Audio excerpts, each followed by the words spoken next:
Good Thursday afternoon. Thank you so much for joining me and watching.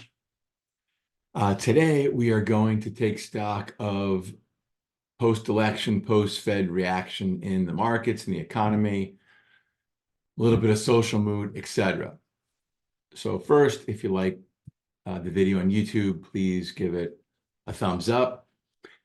And with that, we shall dive in. And I will share some charts if I remember as we go through this. So first, we are now a week and 2 days post-election. We are a week post-Fed. One thing's for sure is that I'm ecstatic to not get the same question every day, week, and month, and that is, how do you think the election is going to impact the markets and the economy? As you know, I said all year that elections have no impact on markets nor the economy until at least Halloween.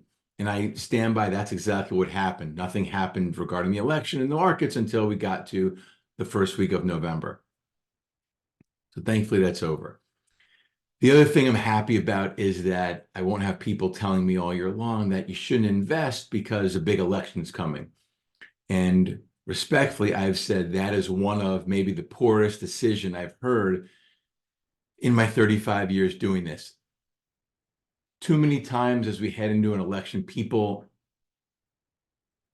assign too much blame and credit to how things turn out, and it boils back to markets and economy without data to support it. So my view is, will be, has been that if you have an investment thesis and you have a plan, that plan's good regardless. Geopolitical events are really, really, really difficult, not only to predict the outcome of the event, but even if you told me for sure what the outcome of certain events would be, I couldn't say with high conviction I would know how to trade it, because market reaction oftentimes depends on what happens going into the event. So I think it's a fool's errand to try to look at a geopolitical event and say, not only do I know the outcome, but I know how markets are going to react. So that's off the table for now. Let's look at what's ahead for, where are we? November 14th. So let's look at what's ahead for the rest of the month, the year, which is only 6 weeks. And I guess we'll look at a little bit of 2025. So first, coming out of the election, the outcome the markets were pricing in, as I mentioned several times, was shared power. However that worked out, that's what the markets were pricing in. That is why you saw such an unusual outcome in the markets on Wednesday, November 6th, where you saw overall stocks ripped higher, bonds fell hard, gold fell hard, the dollar went higher. And that's because markets were not expecting a sweep by either party. And as I said, I thought the best outcome for portfolios was some kind of shared power, because neither side would be able to do anything to possibly upset the apple cart. I hate that expression, but whatever. So now I've heard things like, this is a new paradigm. The rising tide's going to lift all boats. What else have I heard? I'm sure there are other things that are worse, but I don't agree. First, new paradigms come along generationally. And just because one party or candidate wins certainly does not mean there is a new investing paradigm. I think that's a really dangerous way to play this. Now, most important, so I've been a little less optimistic than I've been since October of 2022. I say that because, one, the win in 2016, the Republican win in 2016 is very different than the Republican win in 2024. First and most important, 2015 and 2016 both saw double-digit declines in the stock market. It's irrelevant, the reasons, but 2015, we had that double-digit decline in the summer, 2016, first quarter. So you had two pretty big declines compressed in a 2-year period. while stocks did slowly trend higher on balance, markets really didn't do a lot for those 2 years. So when the election happened in 2016 and markets were really surprised, 2017 became this year that just went up, up, up, up, up all year long. You just bought every little pullback, and it was a phenomenal investing year. Today, as I said before 2023 began, I thought 2023 was going to be one of those, epic generational years, and it was. I thought we could go up. I thought we'd be up in the 20s with a shot at 30. We're going to end up in the mid 20s. 2024 has also been a great year. So you've got 2 years in a row, and now this geopolitical event is settled. That's why I think 2025 will look nothing like 2017. And I'm sure a lot of people say you're wrong. That's okay. But I call it as I see it. If I had to look for, if you forced me to be a really, really big bull for 2025, I'd say 1995, best year in the modern generation for investing. Fed pulled off that elusive soft landing. 96 was a really good year too. And so it's really rare you get 3 years in a row. 97, you had a good year on balance, but in 97, you had a 10% decline. I think it was in April. You had that mini crash based on emerging market currencies in October. So you had 2 double-digit declines over the course of the year, but the year ended well. That's possible for 2025. That's the bullish case. I think right now, 2025 is something like mid to upper single digits. Market makes money. People won't be disappointed, but it won't be the close your eyes, throw a dart, buy something, and you're going to make a lot of money. The caveat is if the market rips higher from here on November 14th into January, let's say the market tacked on 10%. I don't think that's the case. But if the market tacked on 10% between now and early January, then I would be much less sanguine about 2025. I think it would look more like a digestion year. Best case would be low single digits. I don't think that's the case. I think 2025 is the year where momentum stops. But again, I've got 6 weeks to figure out what my thesis will be for 2025. So that's the kind of big picture.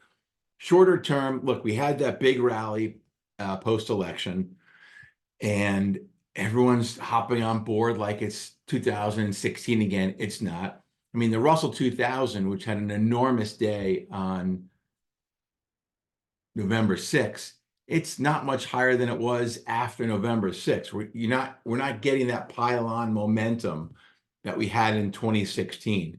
It doesn't mean it's bad. I mean, I'm just saying that's what's going on today.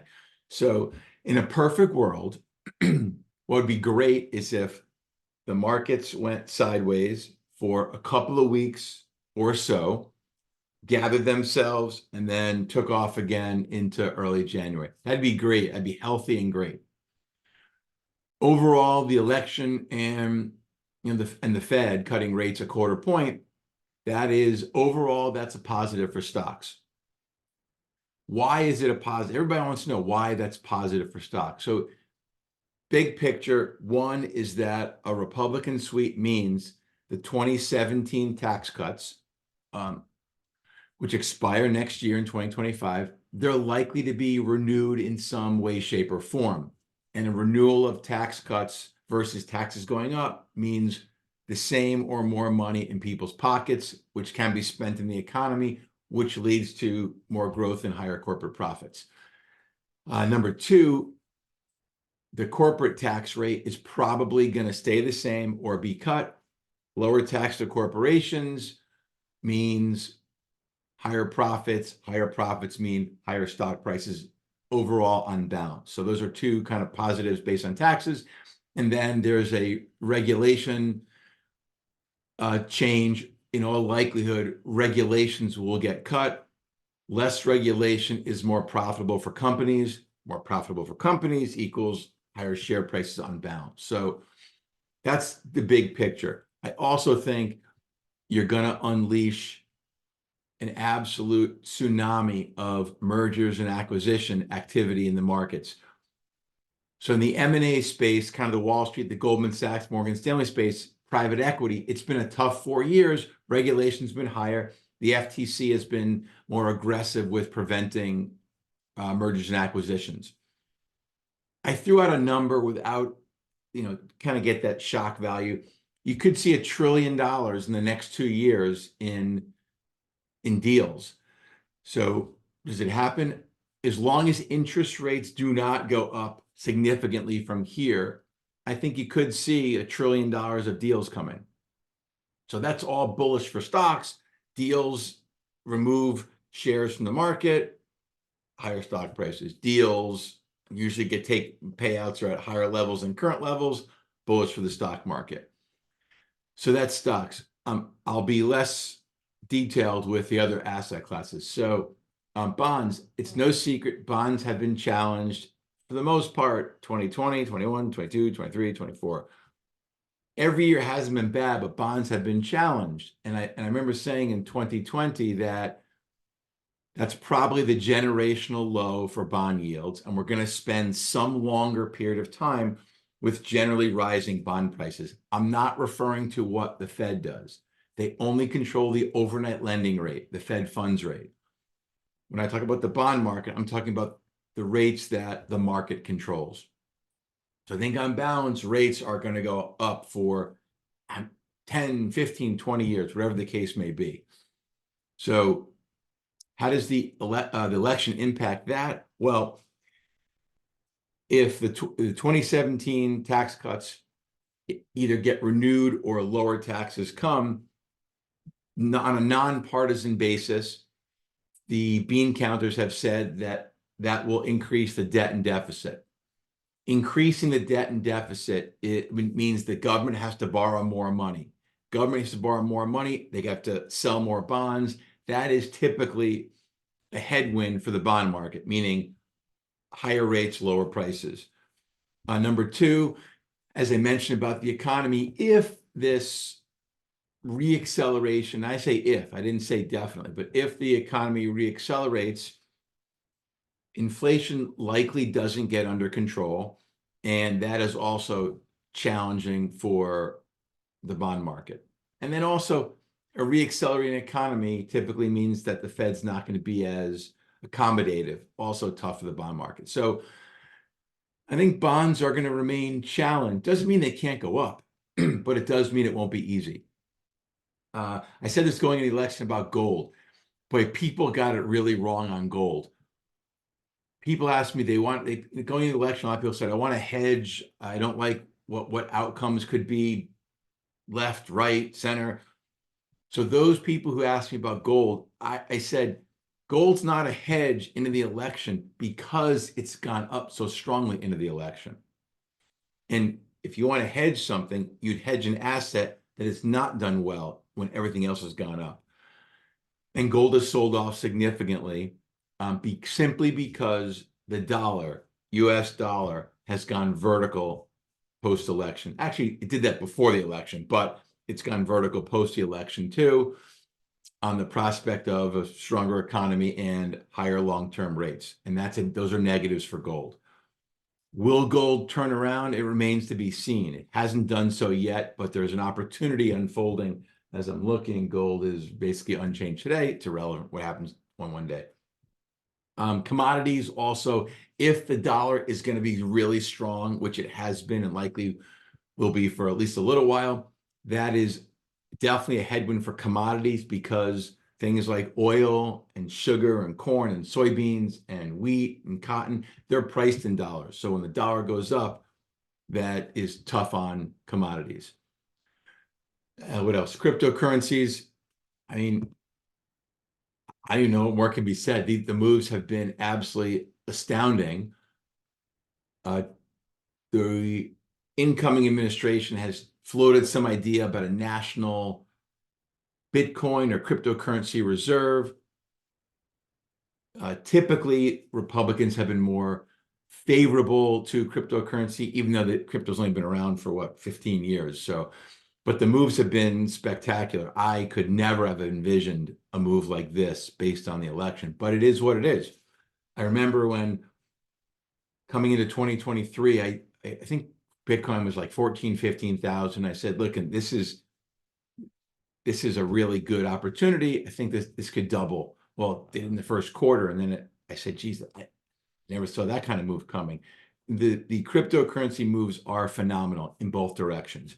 Would I hop on board right here? The answer is emphatically no, I would not. It's already had a melt up. While it could go higher, it would do so if I had fresh money to put in crypto. It would do so without my fresh money because I don't think the risk reward's in your favor. And what else? The economy. I think we covered most of the economy already. I said this before the election, so it's not slamming a candidate or a party, but I said whoever wins the election was going to be saddled with a recession in their first term or in the next term. And I still think that. I still think there is recession coming in the next few years. Why? Well, one year you've got a mature economy, and I don't think the ground right now is fertile for an enormous economic acceleration. I think there are holes in the economy.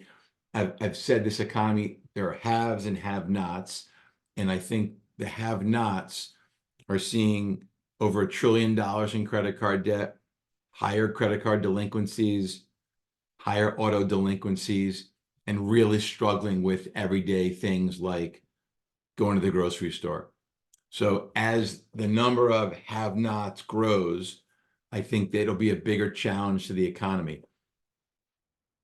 The economic landscape has been fertile for recession many times in the past. Doesn't mean you have to have recession. There's usually some kind of catalyst. If you remember, in 01, the catalyst was 9/11. The ground had been fertile for recession for about a year, maybe a little longer. And then we know what happened. In the 08 recession, the great financial crisis, the economy ground became fertile for recession, I think towards the end of 06, early 07. And then obviously there was an enormous catalyst there. And then the ground was fertile for recession at the end of 2019. And we had COVID obviously in 2020, although the recession was short-lived. So I said, whomever won the election, whatever they did. Now, could I be wrong here? Sure. We'll keep looking at the data and watch it as we do, but it looks like that there will be recession coming in the next few years. And given how stable and how strong banks are, I think that recession will end up being very mild. Some people won't even feel it. It's too early for me to say what parts of the economy would get hit the most. So overall, that's how I see the asset lineup. That's how I see us going into 2025. I can't believe it's the 14th and it's almost Thanksgiving. I will do a separate video on dialing down into the different winners and losers. So stay tuned. I'll do that shortly. But overall, I would say with a strong dollar, U.S. investing wins over international investing, and international, that includes developed and emerging markets. But it's rarely a straight line, and there's fits and starts along the way.